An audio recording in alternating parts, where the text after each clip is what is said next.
Hello students, welcome back to my channel Educational Galaxy. As you know, we are doing chapter number 2 is matter around us pure, and we have already done our topic number 1 as well as topic number 2.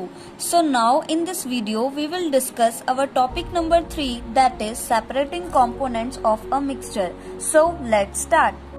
Separating components of a mixture means mixture के components को separate करने के methods. तो start करते हैं हमारे first method से, that is evaporation. हमें पता है इवेपोरेशन क्या होता है, conversion of liquid into vapour is called evaporation. Liquid का वेपर में कन्वर्ट होना इवेपोरेशन कहलाता है। अब इवेपोरेशन मिक्सचर के कंपोनेंट्स को सेपरेट करने में कैसे यूजफुल होता है वो देखते हैं। इवेपोरेशन का यूज किन मिक्सचर के कंपोनेंट्स को सेपरेट करने में होता है, to separate volatile components solvent from its non volatile solute. ये पूरी लाइन समझ आ जाएगी अभी जो हम एक एक्टिविटी करेंगे उससे। हमें पता है मिक्सचर सॉल्यूट प्लस सॉल्वेंट से मिलकर के बना होता है। सॉल्यूट वो जो कम अमाउंट में हो एंड सॉल्वेंट वो जो कि ज्यादा अमाउंट में हो। अगर मान लो हमारा सॉल्वेंट वॉलेटाइल है, मतलब जरा सा टेम्परेचर मिलते ही वो वेपर में कन्वर्ट हो जाता है, और सॉल्यूट हमारा नॉन वॉलेटाइल है, मतलब वो उतने टेम्परेचर पे वॉलेटाइल नहीं हो पाता, वेपर में कन्वर्ट नहीं हो पाता। तो देखो बच्चों, नीचे से हमने बर्नर लगाया, ऊपर एक बीकर रखा है जिसके अंदर हमने पानी भरा हुआ है, उसके ऊपर एक वॉच ग्लास लगाया है, मतलब कोई भी एक बर्तन रख सकते हैं, उसके ऊपर हमने इंक डाली है। इंक के मिक्सचर को हम सेपरेट करके देखेंगे कि उसके कंपोनेंट्स कैसे सेपरेट हो जाते हैं इवेपोरेशन से। तो हमें डायरेक्टली इंक को हीट नहीं करना, जैसे मोमोज बनाते हैं ना, स्टीम से गर्म करते हैं, उन्हें नीचे पानी रखा होता है बॉईल करने के लिए और वो स्टीम से गर्म होते रहते हैं, ऐसे ही करना है। हमें नीचे से हीट करते जाना है। यहाँ पे पहले पानी गर्म होगा और उसकी स्टीम से इंक गर्म होगी। अब जब इंक गर्म होगी तो क्या होगा, जिसके इंक के अंदर वाटर होगा वो वेपर्स में कन्वर्ट होने लग जाएगा। ठीक है, एक स्टेज ऐसी आएगी जब सारा पानी इंक में से वाटर में कन्वर्ट हो जाए, वेपर्स में कन्वर्ट हो जाएगा। बचेगी क्या यहाँ पे हमारी सिंपल डाई। जो इंक होती है ये दो चीजों से मिलकर के बनी होती, डाई प्लस वाटर। तो इंक हमारा एक मिक्सचर हुआ, डाई इसका नॉन वॉलेटाइल पार्ट हुआ, मतलब डाई इसमें सॉल्यूट है जो कि कम अमाउंट में प्रेजेंट है, एंड वाटर जो कि वेपर्स में कन्वर्ट हो गया इजीली, मतलब वो वॉलेटाइल है और वो सॉल्वेंट है।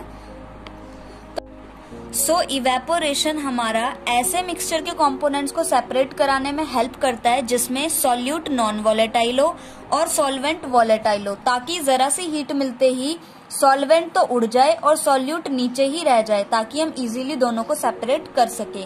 तो देखा फर्स्ट प्रोसेस कितना ही इजी था। अब हम अपना सेकेंड प्रोसेस पढ़ना स्टार्ट करते हैं।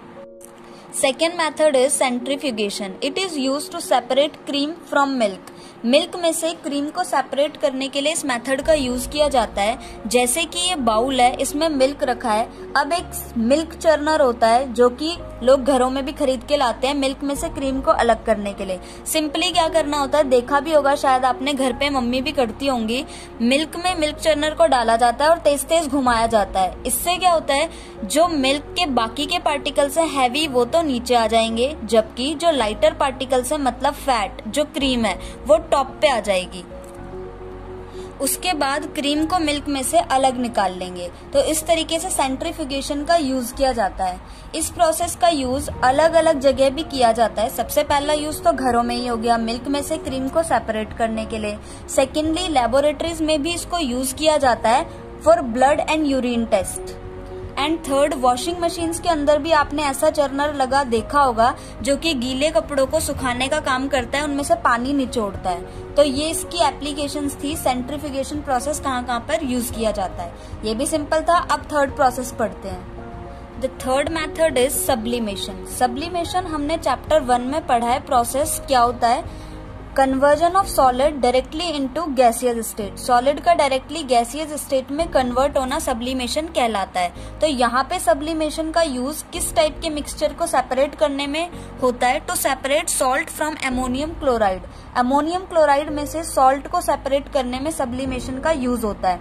जहाँ पे भी अमोनियम क्लोराइड होता है वहां पे सब्लिमेशन का ही यूज होता है, क्योंकि ammonium chloride sublimable volatile component है, वो फटाफट से गैसियस स्टेट में कन्वर्ट हो जाता है और वॉलेटाइल भी है, जरा सी हीट मिलते ही और फास्ट कन्वर्ट होना स्टार्ट हो जाता है। तो इसमें हम क्या करेंगे, जैसे एक एक्टिविटी से करके दिखाया मैंने, नीचे बर्नर लगा दिया, यहाँ पे हम एक चाइना डिश रखेंगे, उसके ऊपर मिक्सचर डालेंगे अमोनियम क्लोराइड एंड सॉल्ट का, और नीचे से जब हम हीट करना स्टार्ट करेंगे तो हमें पता है अमोनियम क्लोराइड एक सब्लिमेबल कंपोनेंट है, तो वो फटाफट से कन्वर्ट होना स्टार्ट हो जाएगा गैसियस स्टेट में। लेकिन गैसियस स्टेट में कन्वर्ट होने के बाद वो बाहर तो जा ही नहीं सकता, क्योंकि हमने ऊपर से रास्ता ब्लॉक किया हुआ है। तो अब क्या होगा, वो यहाँ पे गैस तक कन्वर्ट होगा और वापस सॉलिड में कन्वर्ट होके यहाँ पे चिपक जाएगा साइड में, और लास्ट में हमारे पास नीचे सिर्फ सॉल्ट बचेगा और यहाँ साइड में अमोनियम क्लोराइड। तो इस तरीके से हमने अमोनियम क्लोराइड एंड सॉल्ट के कंपोनेंट को अलग कर दिया सब्लिमेशन के प्रोसेस से। Now fourth method is chromatography. It is used to separate different solutes that dissolve in same solvent. एक ही सॉल्वेंट में जो बहुत सारे सॉल्यूट डिसॉल्व होते हैं, ज्यादातर कलर कंपोनेंट्स एक ही सॉल्वेंट में जब डिसॉल्व होते हैं, उन्हें सेपरेट करने के लिए क्रोमेटोग्राफी इस प्रोसेस का यूज किया जाता है।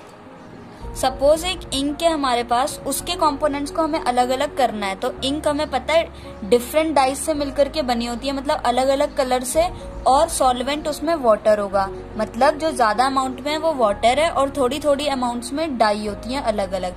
तो हमने क्या करा, एक फिल्टर पेपर लिया, उस पे एक लाइन लगाई पेंसिल से नीचे की तरफ, नीचे से थोड़ा सा ऊपर, और उस पे एक ड्रॉप इंक की डाल दी। उसके बाद एक बीकर में पानी लिया और फिल्टर पेपर को ऐसे उसमें डिप करके पटकाना है कि जो ड्रॉप डाली है उससे जरा सी नीचे हो पानी का लेवल। थोड़े टाइम में जो फिल्टर पेपर है वो पानी को एब्जॉर्ब करता जाएगा और पानी ऊपर ऊपर तक चलता चला जाएगा। जैसे जैसे पानी डाई के ऊपर से जाएगा तो वो इंक में से अलग अलग कलर्स को भी अपने साथ लेता चला जाएगा, और हमें इस ड्रॉप की ऐसे एक लकीर से दिखेगी, यहाँ पे लंबे सा कलर्स दिखेंगे अलग अलग। हम देखेंगे कि ब्लैक कलर के अंदर भी डिफरेंट कलर्स हैं, या फिर ब्लू कलर के अंदर भी डिफरेंट कलर्स दिखेंगे हमें। क्यों? क्योंकि जो इंक होती है वो कभी भी सिंगल डाई से मिलकर के नहीं बनी होती, उसमें डिफरेंट कलर्स होते हैं। तो जिस कलर की जितनी ज्यादा सॉल्युबिलिटी होगी वो वाटर के साथ उतनी दूर तक चला जाएगा, और जिसकी सॉल्युबिलिटी कम होगी वो थोड़ी सी दूर पे जाके खत्म हो जाएगा। तो इस प्रोसेस का यूज किया जाता है कलर्ड कंपोनेंट्स को इंक में से सेपरेट करने के लिए। इसके अलावा नेचुरल कलर्स में से कलर पिगमेंट्स को अलग करने के लिए, या फिर ब्लड में से ड्रग्स को अलग करने के लिए भी क्रोमेटोग्राफी का यूज किया जाता है। Fifth method is distillation. It is used to separate mixture of two miscible liquids. ऐसे liquids जो आपस में अच्छे से डिसॉल्व हैं, उनके मिक्सचर को सेपरेट करने के लिए डिस्टिलेशन का प्रोसेस यूज किया जाता है। जैसे कि mixture of acetone and water है, एसीटोन एंड वाटर अच्छे से आपस में डिसॉल्व हो जाते हैं, इन्हें अलग अलग कर पाना बहुत मुश्किल है, तो इसके लिए हम डिस्टिलेशन का प्रोसेस यूज करते हैं। इसमें क्या करेंगे हम, सपोज हमने यहाँ पे एक फ्लास्क रखा जिसके अंदर हमने मिक्सचर डाला हुआ है एसीटोन एंड वाटर का। अब जो वाटर होता है इसका बॉइलिंग पॉइंट कम है बजाय एसीटोन के। एसीटोन को वेपर में कन्वर्ट होने के लिए बहुत ज्यादा हीट की जरूरत है, तो अब हम नीचे से हीट करना स्टार्ट करेंगे। जैसे ही 100 डिग्री सेल्सियस पे वाटर पहुंचेगा तो पानी तो यहाँ से इवेपोरेट होना स्टार्ट हो जाएगा, यहाँ से ये गैसियस स्टेट में कन्वर्ट होगा, लेकिन ऊपर तो ये जा ही नहीं पाएगा क्योंकि हमने ब्लॉक किया हुआ है रास्ता। तो ये गैसियस यहाँ से ये जो ट्यूब जा रही है इसमें आएगी, और यहाँ पे हमने वाटर कंडेंसर लगा रखा है, मतलब जो गैस है वो ठंडी हो जाएगी। ठंडी होने के बाद वो लिक्विड में कन्वर्ट हो जाएगी, मतलब दोबारा से वो पानी बन जाएगी। फिर ये नीचे आकर इस एम्प्टी बीकर में जमा होने लगेगी, मतलब जो पानी है वो तो यहाँ से गैसियस स्टेट में कन्वर्ट होके अगेन लिक्विड में कन्वर्ट होके इस बीकर में आ जाएगा, और बचेगा यहाँ पे हमारा एसीटोन। तो इस तरीके से डिस्टिलेशन का प्रोसेस यूज किया जाता है दो मिक्सिबल लिक्विड्स को सेपरेट करने के लिए। नाउ सपोज जो हमारे मिक्सचर है उसके कंपोनेंट्स में से दोनों का ही बॉइलिंग पॉइंट में डिफरेंस बहुत कम है, 25 केल्विन से भी कम है, तो दोनों ही इवेपोरेट होने लगेंगे। तो हम एक को कंडेंस करके कैसे निकाल पाएंगे? तो उस टाइम पे हम डिस्टिलेशन का यूज नहीं कर सकते, और उस टाइम पे हम यूज करते हैं फ्रैक्शनल डिस्टिलेशन का। ये एक ऐसा प्रोसेस होता है इसमें फ्लास्क के ऊपर एक फ्रैक्शनेटिंग कॉलम लगा होता है, मतलब एक ऐसी ट्यूब होती है और इसमें छोटे छोटे ग्लास बीड्स डले होते हैं जो कि वेपर का रास्ता रोकते हैं, उनको आगे जाने में हर्डल पैदा करते हैं। तो अब क्या होता है, सिंपल सा, जब बर्नर से हमने हीट देनी स्टार्ट करी तो जो मिक्सचर है, क्योंकि दोनों का ही बॉइलिंग पॉइंट अप्रॉक्स सेम है, तो दोनों ही इवेपोरेट होना स्टार्ट होंगे। अब एक मिक्सचर में से एक कंपोनेंट का थोड़ा सा कम तो होगा ही, तो जिसका कम है वो पीछे पीछे इवेपोरेट होगा और जिसका बॉइलिंग पॉइंट ज्यादा है वो ऊपर ऊपर इवेपोरेट होता चलेगा। जब ये इस वाले फ्रैक्शनेटिंग कॉलम तक दोनों ही वेपर्स हमारे पहुंचेंगे तो क्या होगा, जिसका बॉइलिंग पॉइंट थोड़ा ज्यादा है वो ऊपर की तरफ जाएगा और जिसका कम है वो नीचे ही इवेपोरेट होते होते कंडेंस होने लगेगा, मतलब दोबारा लिक्विड में कन्वर्ट होना स्टार्ट हो जाएगा और वापस आके इस फ्लास्क में गिरने लगेगा। जबकि जो दूसरा वाला मिक्सचर है वो आगे जाके यहाँ पे ये वाली ट्यूब लगी होगी और एक बीकर होगा। इस टाइम पे यहाँ पे ये पूरा बंद है, ये कुछ नहीं है, ये बीकर यहाँ लगा होगा। तो जो दूसरा वाला मिक्सचर है, एक यहाँ पे कंडेंस, यहाँ पे इस बार कंडेंसर लगा होगा, कंडेंस होके इसमें आ जाएगा और एक यहीं पे वेपर से दोबारा से लिक्विड में कन्वर्ट होके यहाँ गिर जाएगा। तो इस तरीके से फ्रैक्शनल डिस्टिलेशन का भी यूज किया जाता है। फ्रैक्शनल डिस्टिलेशन का यूज एयर के कंपोनेंट्स को अलग करने में भी किया जाता है। हमें पता है एयर एक होमोजीनियस मिक्सचर है, क्योंकि उसके पार्टिकल्स को हम नेकेड आइज से नहीं देख सकते, वो अच्छे से आपस में मिक्सअप होते हैं। तो फ्रैक्शनल डिस्टिलेशन का यूज एयर के कंपोनेंट्स को अलग अलग करने में कैसे किया जाता है, सबसे पहले जो एयर है उसका प्रेशर इंक्रीज कर देंगे और टेम्परेचर डिक्रीज कर देंगे। इससे क्या होगा, जो गैसियस स्टेट में एयर है वो लिक्विड स्टेट में कन्वर्ट हो जाएगी, मतलब अब हमारे पास एयर लिक्विड स्टेट में है। इस लिक्विड को हम फ्रैक्शनल डिस्टिलेशन कराएंगे, मतलब सेम प्रोसेस, फ्रैक्शनेटिंग कॉलम लगा के मिक्सचर्स को अलग अलग करना। अब क्या होगा, जो डिफरेंट गैसेस है वो अलग अलग हो जाएंगी। इसमें से हमें जो गैस चाहिए, सपोज हमें ऑक्सीजन चाहिए, तो उसका बॉइलिंग पॉइंट देख के कि इतना बॉइलिंग पॉइंट है, उस पर हीट करके उसे अलग निकाल लेंगे। तो इस तरीके से एयर के कंपोनेंट्स को अलग अलग करने के लिए फ्रैक्शनल डिस्टिलेशन का यूज किया जाता है। Now last method is crystallization. It is used to separate pure solid from its solution. Pure solid को उसके सॉल्यूशन में से सेपरेट करने के प्रोसेस को क्रिस्टलाइजेशन कहते हैं। और इसका नाम क्रिस्टलाइजेशन इसलिए है क्योंकि जो प्योर सॉलिड हमें मिलेगा वो क्रिस्टल्स के फॉर्म में मिलेगा, सॉलिड फॉर्म में मिलेगा।